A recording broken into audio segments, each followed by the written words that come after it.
Hello, with today being the second day of the double-header weekend in the IPL, we again have two games to review for you. Welcome to the Uninvited Opinions, and this is another episode of the End of Days Play, where we begin with a review and analysis of the first game for today between Mumbai Indians and Sunrisers Hyderabad.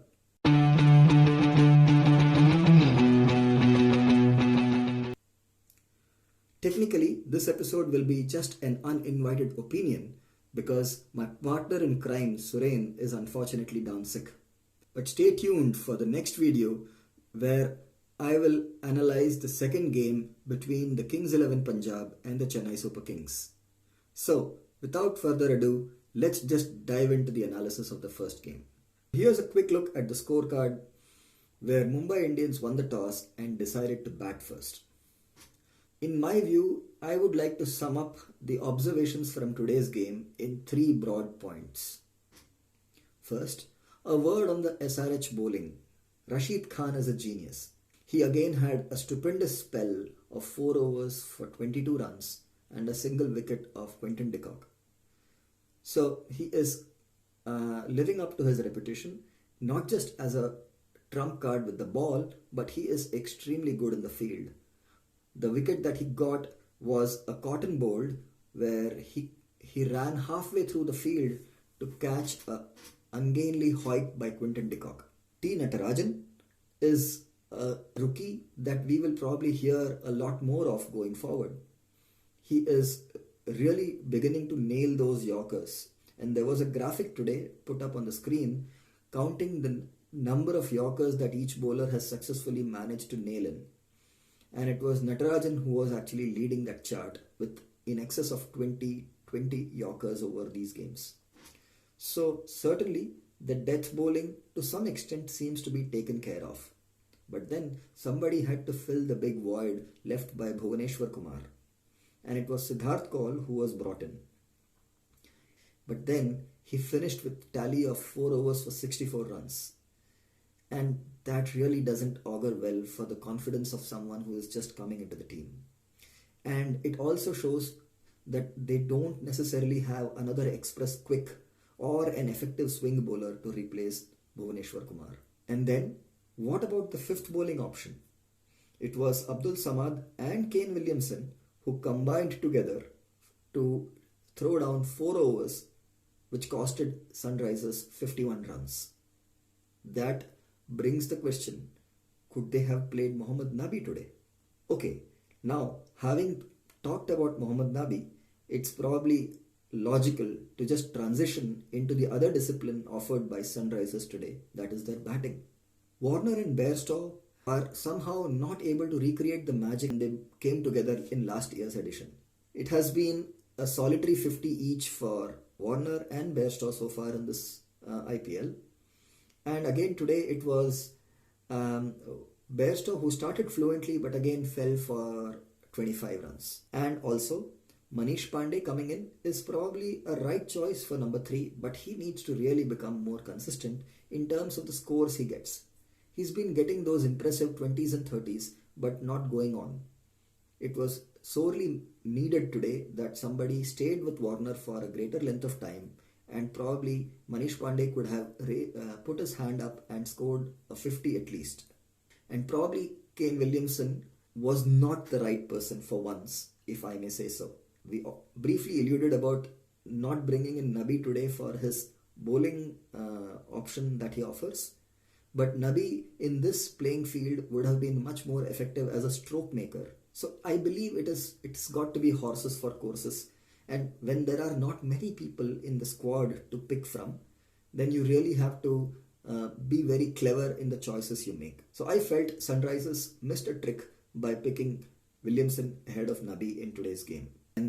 And also the likes of Priyam Garg and Abhishek Sharma, very mentally strong, but we got to see that they were not necessarily big hitters who could muscle the ball over the ropes. And that is what eventually came to plague Sunrisers in their chase today. They ended up with just 12 boundaries and 7 sixes. And looking at the trend so far of all the teams that have played in Sharjah, 7 sixes is too few to have any telling impact on the actual outcome of the game. On the other hand, now moving on to the final point of my analysis, which may sound a little bit like cliche, it was another clinical team performance by Mumbai Indians. Their batting, first of all, clicked.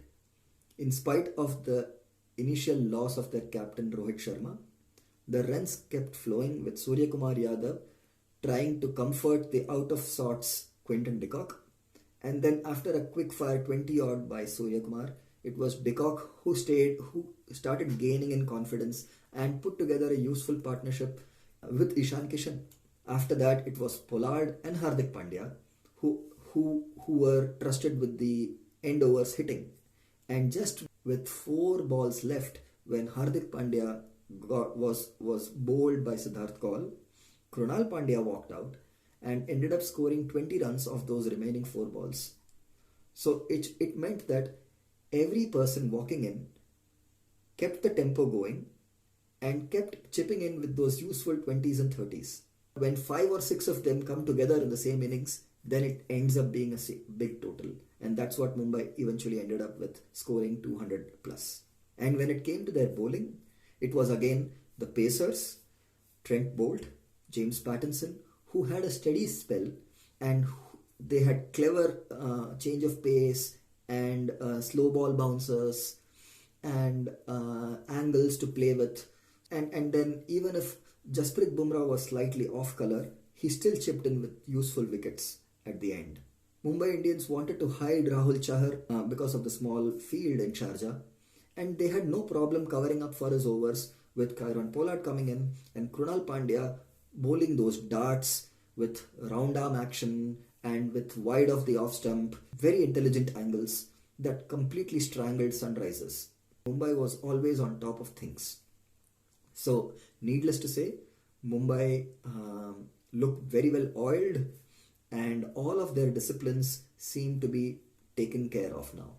That brings us to the man of the match performance, and I think I will have to agree with the panelists there with their choice of going with Trent Boult. In the 4 overs he bowled, he got 2 wickets, both of them important.